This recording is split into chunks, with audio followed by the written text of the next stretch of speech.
ESPN 94.1 FM and AM 930 present The Drive. Brought to you by Huntington Federal Savings Bank. Local women, local now. Member FDIC.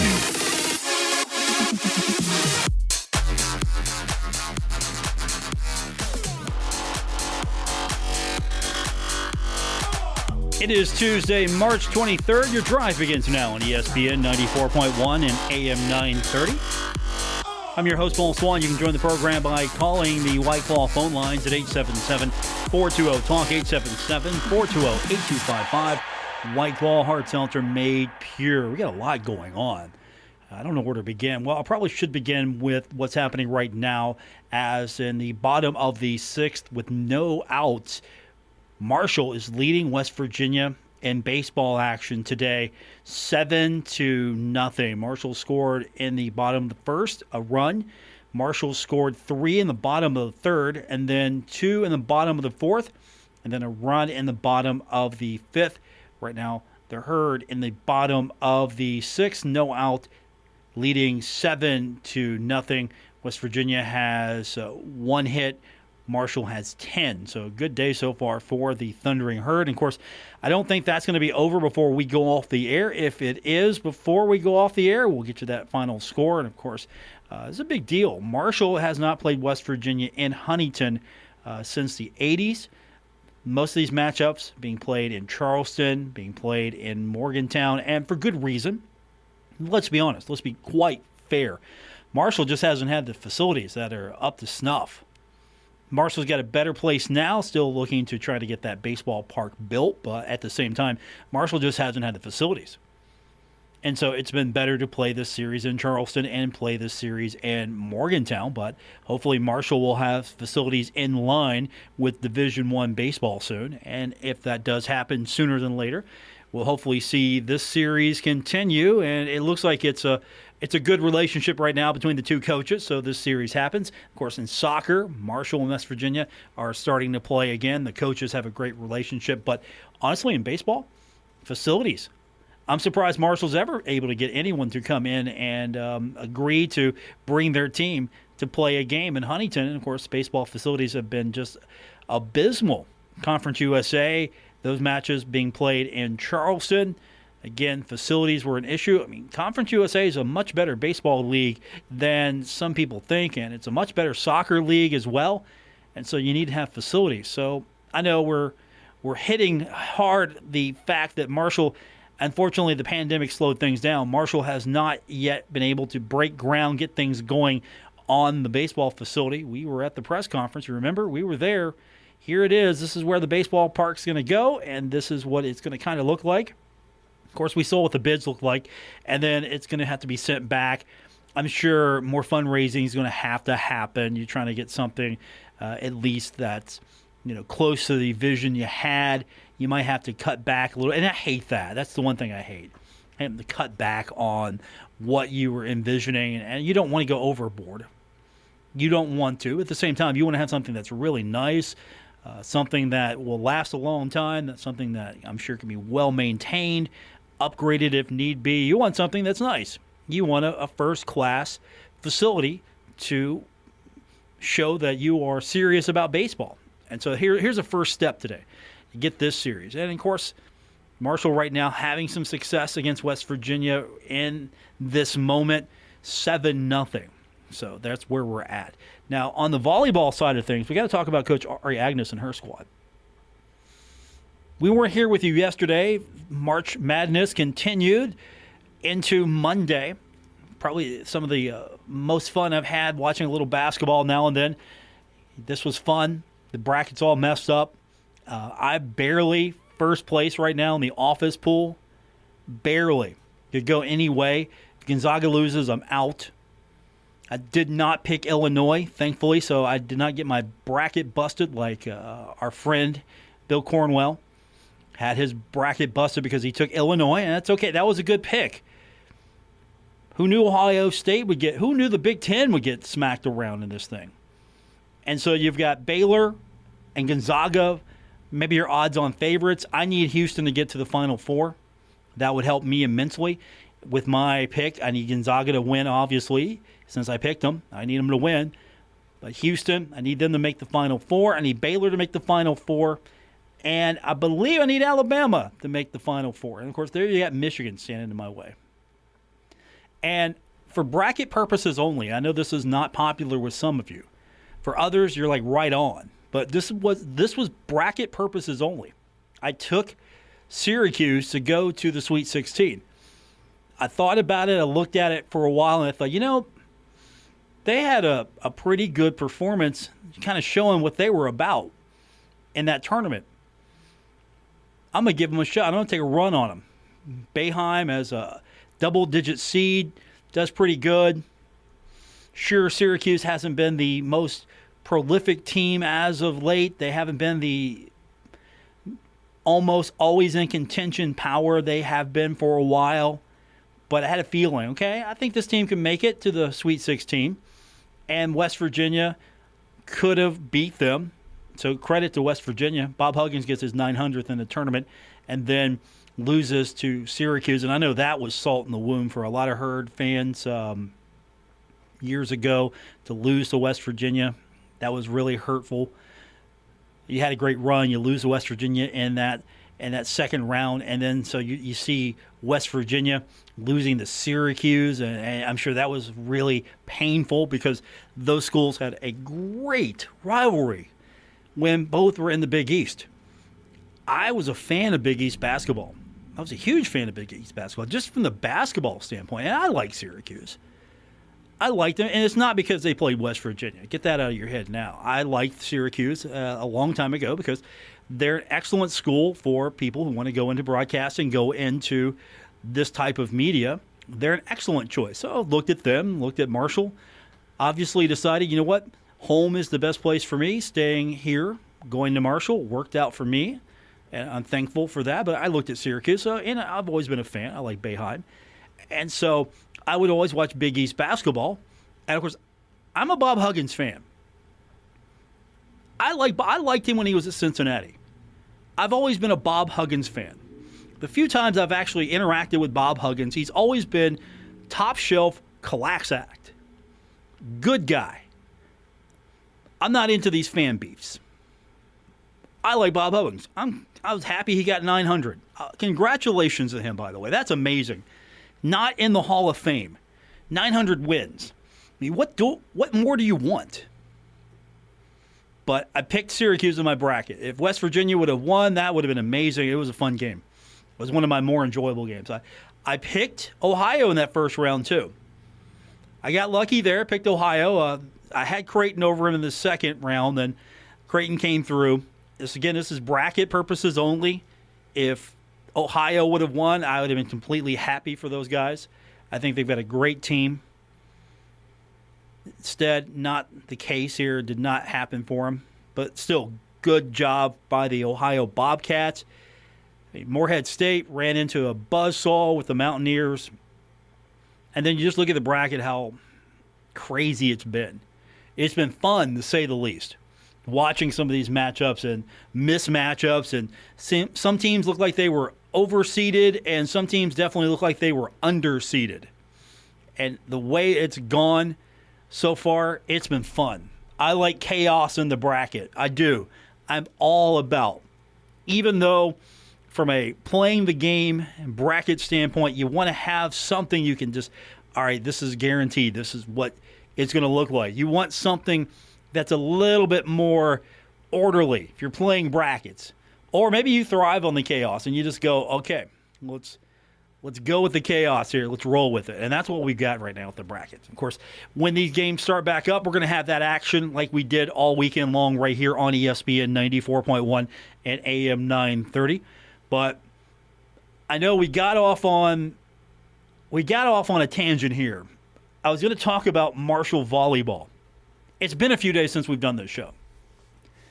Marshall volleyball, Ari Agnes getting the sweep over the late weekend. And guess who's still the offensive player of the week? Still reigning champion. Still Sierra DeBell. Back-to-back now. This is the Sierra DeBell Award. This is basically the Sierra DeBell Tour. If she is not in serious contention for Player of the Year honors, She's first team. If she's not first team, nobody was paying attention. Second of all, if she is not a heavy favorite for Player of the Year in Conference USA, somebody's not paying attention. She is one of the best in this league. She had a fantastic finish at Old Dominion. Marshall guaranteed herself a spot in the Conference USA tournament. And Marshall facing off against Old Dominion, DeBell had 36 kills, average of 4.50 per set, and she hit at a 346 clip. 18 digs, by the way. 5 total blocks, 1 assist, 1 ace. Also had just 1 reception error and 59 attempts. That's almost 100%. .983. You'll take that. And the second match, 23 kills, and that was a comeback victory. Marshall trailed 2-1 going into the fourth. And then what does Sierra do? She brings them back. That's what she does. That's the kind of player you want to have on your team. That's the kind of leader you want to have on your team. And she's definitely Player of the Year material in Conference USA. And we haven't even talked about basketball yet. We've got so much going on. And by the way, 2 outs, top of the 7th. Marshall leading West Virginia in baseball 7-0. Again, if this game concludes before we go off the air, we'll get you that final score. We haven't talked about Marshall basketball. We're going to do that because yesterday we get the news. And again, we didn't have a show, so not able to talk about it with you. So that's what we're going to do today. Some changes coming to the Marshall basketball team. The good news is, according to Twitter, at least looking at Tavion Kenzie's Twitter, he's coming back. There's another player that's not coming back, and we'll get into that when we continue with today's edition of The Drive on ESPN 94.1 and AM 930. This is The Drive with Paul Swann on ESPN 94.1 FM and AM 930. Presented by Huntington Federal Savings Bank.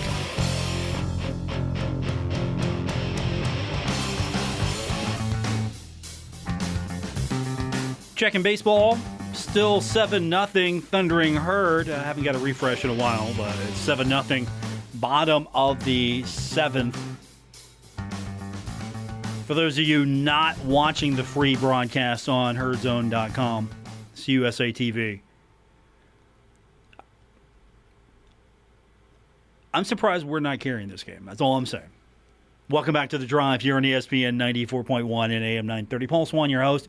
So yesterday, we had another full day of basketball, and we started finding out maybe some of the things that are going to be happening with the Thundering Herd as far as players that are going to return, players that are going to decide to leave. So what's the news? What's the good news? Well, first of all, the good news is, and every time you have a season in, you have the potential now to honestly see your team completely change. You could have some of the best players going, and if things change, they can get into the transfer portal and leave. But the good news is the players that are coming back, we got Jansen Williams coming back. Gonna make that shot block record his own. Decided I'm just going to etch my name even further, deeper into that record book. So according to Keith Morehouse, yesterday he was the first one to break all this. He was talking to Dan D'Antoni. So we give Keith credit here. Jansen Williams is coming back. Darius George, Michael Byers. They all plan on returning to play next year. And so that's the good news. All right, you got those players back. You got a strong little core there. Got a nucleus. And then Iron Bennett planning on transferring. And he wants to see what's out there for him. Take advantage of some opportunities, see what's going to work best for him. And that's good. That's what the transfer portal is there for. It's give these kids an opportunity. They don't like the situation for whatever reason, and that is their decision, whatever their reasons are, the opportunity is there for them to make that transfer. So Iron's going to go ahead and transfer. And then you have Jared West. He has decided he's going to enter a transfer portal.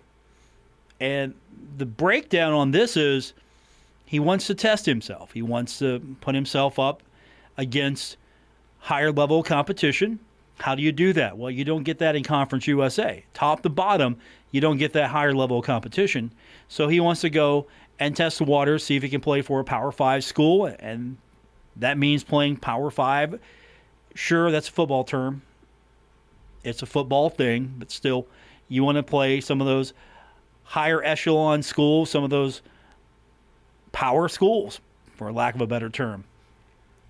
And that's a great move for him because he has aspirations of the NBA. He wants to go in the NBA. And how's he going to get to the NBA? Well, the best thing for him to do is to play against higher level competition. If he has true aspirations, he wants to play pro ball, he wants to play in the NBA, that's what you got to do. Because you're not going to get that in Conference USA. It's nothing against Marshall. Had a great run here at Marshall, and he enjoyed his time here. There's nothing that indicates that he's sick of it or he's fed up, has a disagreement. Instead, he's got dreams to play in the NBA. So how do you get to the NBA? Well, you got to make sure you're seen.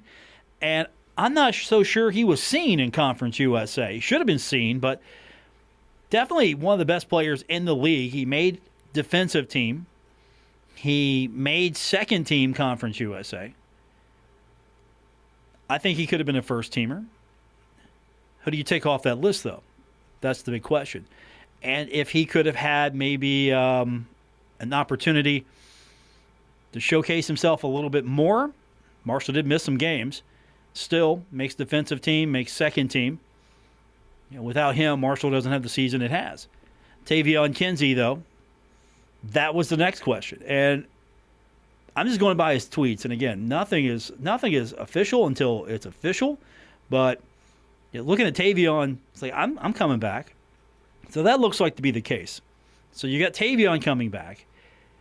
And you got Jared going to test himself, go to try, maybe get on with a team that he can fit in with automatically, showcase what he has, play some high-level competition night in, night out, and get more of a look from the NBA, see what he needs to do to maybe improve his stock, see what kind of chance he has. And, of course, if he's not drafted, there's still other opportunities and other avenues to get into the NBA. It's not all over. But that's his reason. And you hate it for the kid only because you're going to miss him. That's it. You hate it. You hate it for the kid because he's just throwing himself out there to say, okay, I've got to take this chance because you might find that nobody is picking up anybody. That's the only thing I hate for him.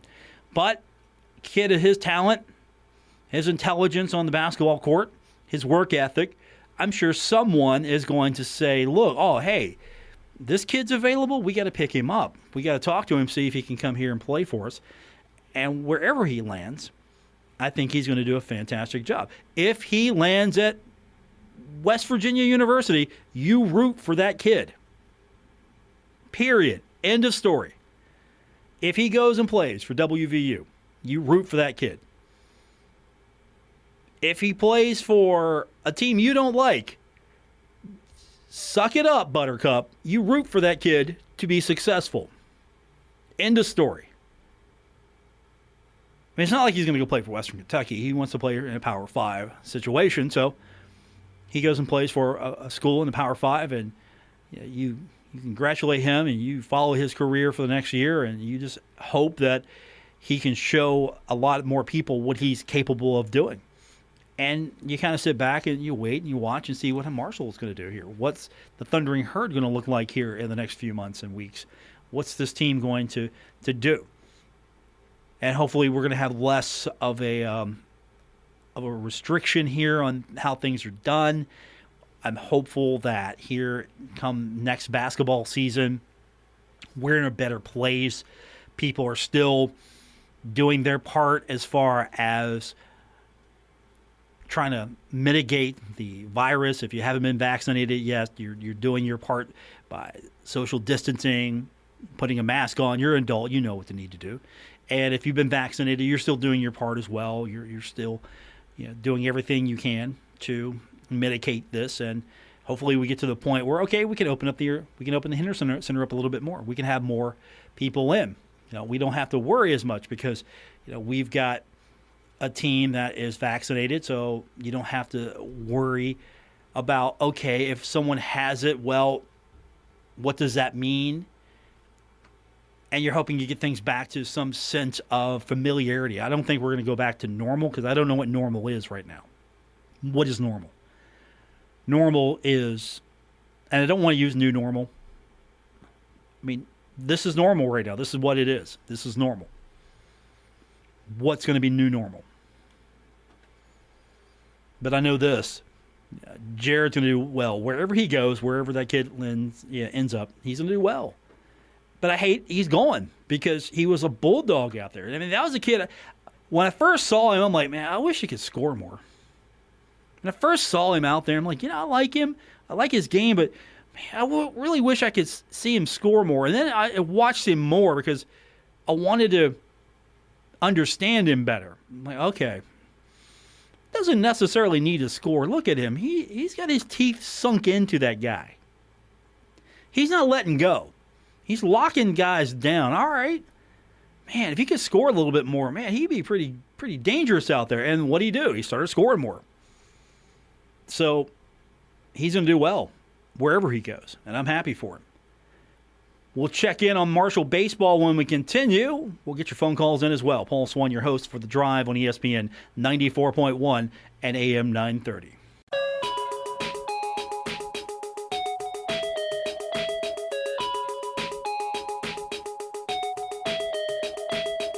This is The Drive with Paul Swann on ESPN 94.1 FM and AM 930.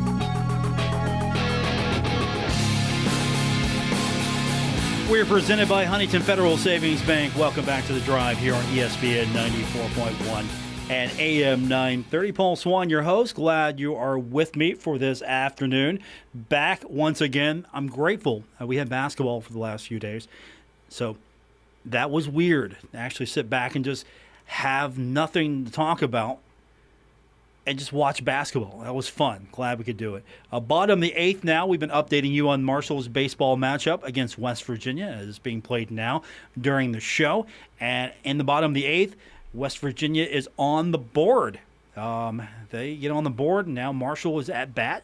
So it's 7-1, bottom of the eighth. So game still right now looks like it's going to be in the Herd's favor unless Marshall pitching just falls flat here in the next inning. This should hold. This is going to be a pretty good win for the Thundering Herd. Marshall, of course, playing host to West Virginia. This has not happened in a long time. And as we outlined earlier in the show, big reason was the fact that Marshall just didn't have the facility. To be fair, this is a team that is now a Big 12 team. You want to go and play baseball against, of course, programs that have good facilities. Yeah, right? Fair? I think so. I think that's fair. So that's where we're at right now with the Thundering Herd leading in the bottom of the eighth here, 7-1 over the Mountaineers. So we'll keep an eye on that one. We've got about 18 minutes left of showtime, so if they can wrap this thing up quickly, we'll get you that final score. Of course, you can check out all the information over herdzone.com.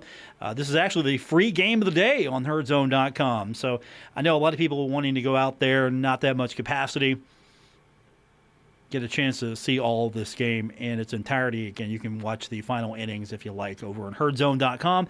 I do appreciate you sticking with me here on ESPN 94.1 and AM 930. When we continue, we're going to talk men's soccer. We're going to wrap the show up, hopefully get you that final score on the baseball side here on today's edition of The Drive. This is The Drive with Paul Swann on ESPN 94.1 FM and AM 930. Presented by Huntington Federal Savings Bank.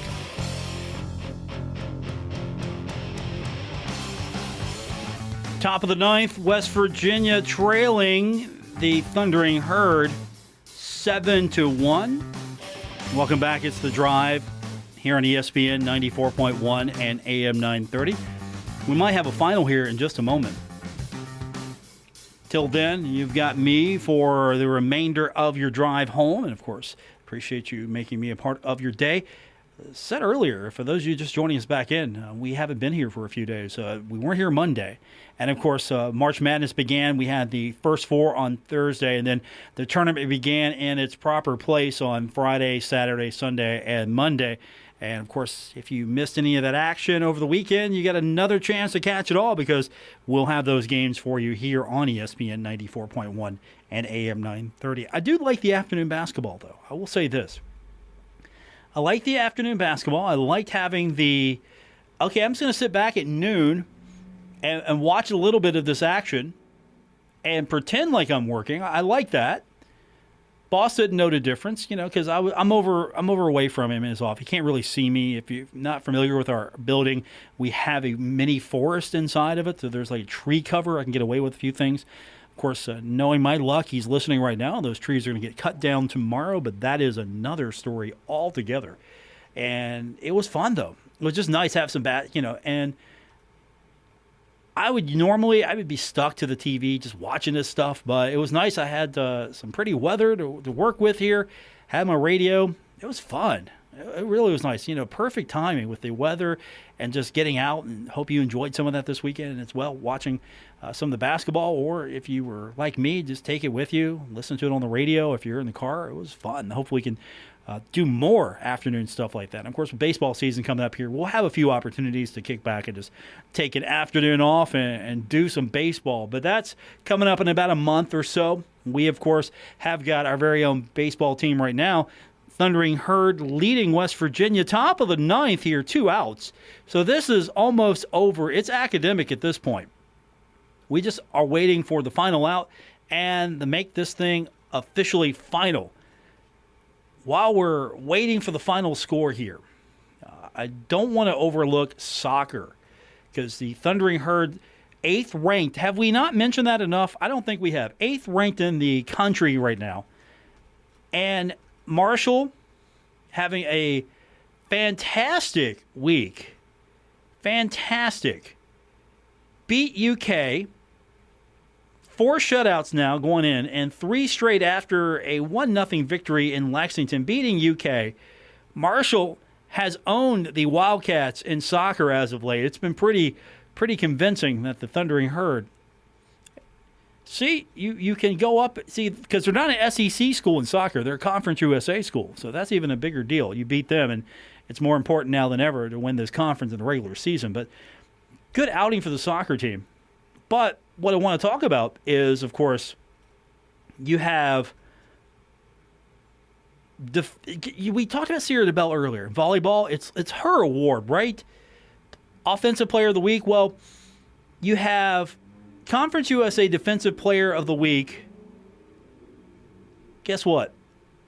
Thunder and Herd is starting to rack some awards up here. And Colin Masiunas,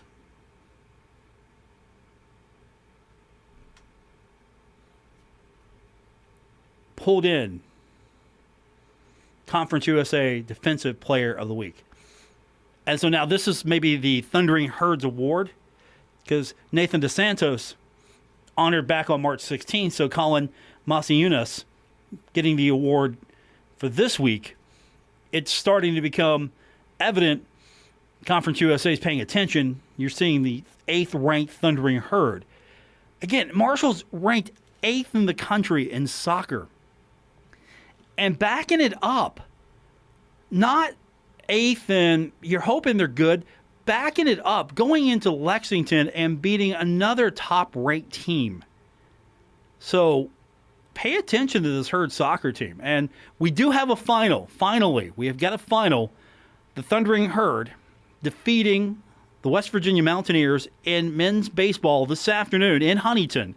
Something that I had not been able to say my entire career. I'd have to go back maybe one time when I was at WMUL, the campus radio station. Maybe I said it one time there. Actually, no, because I was there in '89. And they hadn't been in Huntington since 88, I believe. So I've never said this on the air. In Huntington, Marshall has defeated West Virginia in men's baseball 7-1. So congratulations to the Thundering Herd. It's a fun series. And when Marshall plays West Virginia next, and if it's in Morgantown, I'm sure it's going to be a lot tighter contest. And we'll see what happens. Maybe the Marshall can get them in Morgantown. Maybe the Mountaineers will get revenge on the Herd, and then we'll have this thing recycle again and get the juices flowing, and it'll be fun. Of course, if you're a Herd fan, you're rooting for the Herd. If you're a Mountaineer fan, you're rooting for the rematch. It should be played more often. It seriously should be played. Same thing with the soccer series. It should be played more often. I mean, these series should be played.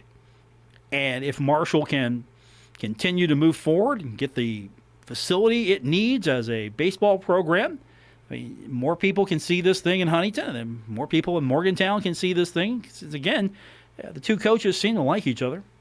They seem to have respect and like each other.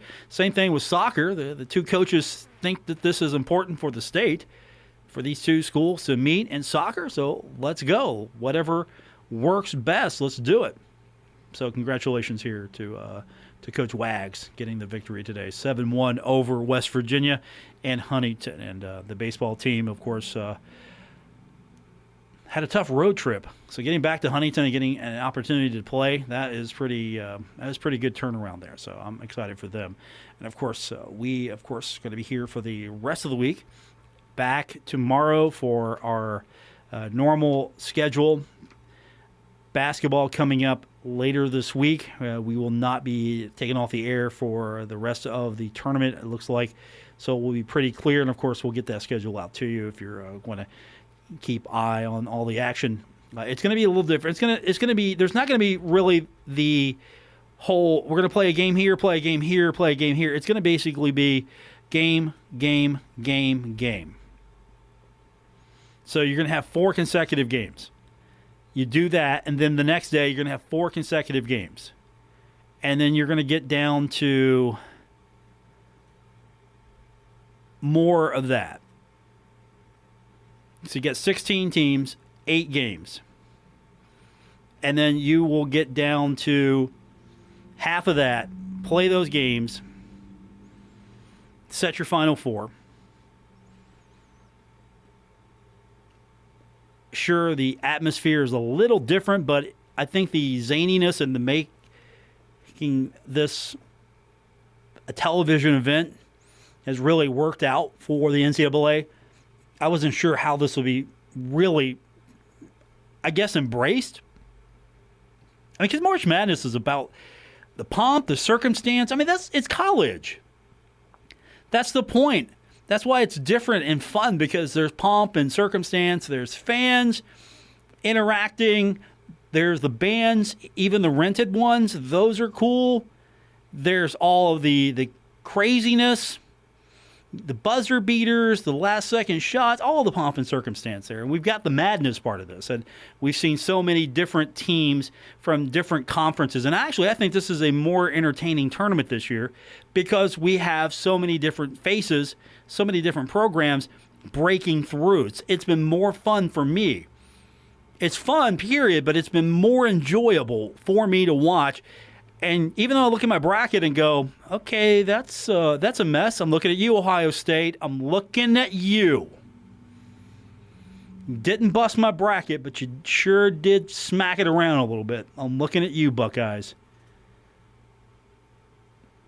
And, of course, I'm sure almost the entire state of Ohio eliminated from March Madness as the Buckeyes were eliminated. Come on. If you're a Buckeye fan, you penned in. You know you did it. You put Ohio State in. You put Ohio State in. You know you did it because you thought, oh, hey, they're going to win this thing. They got a shot. You put them in. You at least had them in the Final Four. I didn't go that far. I had Illinois going pretty far. But, again, I didn't have them in the Final Four.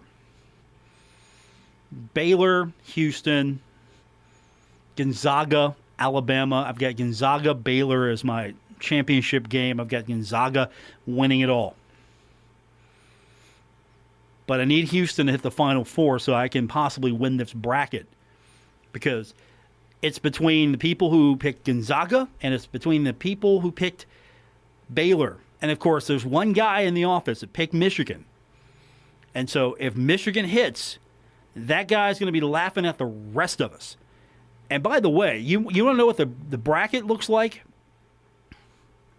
Are you curious to what the office bracket looks like? I'm not going to tell you all, but I'll give you the standings here because you might find it interesting. If you've listened to this program long, you will know some of the names that have come across this control room over the years. But we have in first place me, barely. I've got 41 points. I'm in first place. Second place, there's a tie between a salesperson in this building and our former show producer, who is our producer for our pre- and post-game shows, Gabriel Sellers. Second. So it's me picking Gonzaga versus former show producer, pre-COVID show producer, let's just call him that, pre-COVID show producer, Gabriel Sellers. Second, he's got Baylor, I've got Gonzaga. Do you think I want to come in here on the day after the championship game and sit down and say, I want to congratulate our pre-COVID-19 show producer who does not follow college basketball, Gabriel Sellers? I want to congratulate him for his inspired pick throughout the tournament and winning this thing. Bill Cornwell is fourth place and his bracket's busted with Illinois, so at least that makes me feel a little bit better. Oh yeah, by the way, I don't want Baylor to win either because Jason Toy has picked Baylor from our esteemed friend, and I love him to death, but I don't want to lose to him, ever. It's that kind of friendship. Love the guy to death, don't want to lose to him, ever. Never. That's going to do it for this edition. Thanks for tuning in. I do appreciate you for being a part of the program. We'll be back again to do it all over tomorrow here on ESPN 94.1 and AM 930.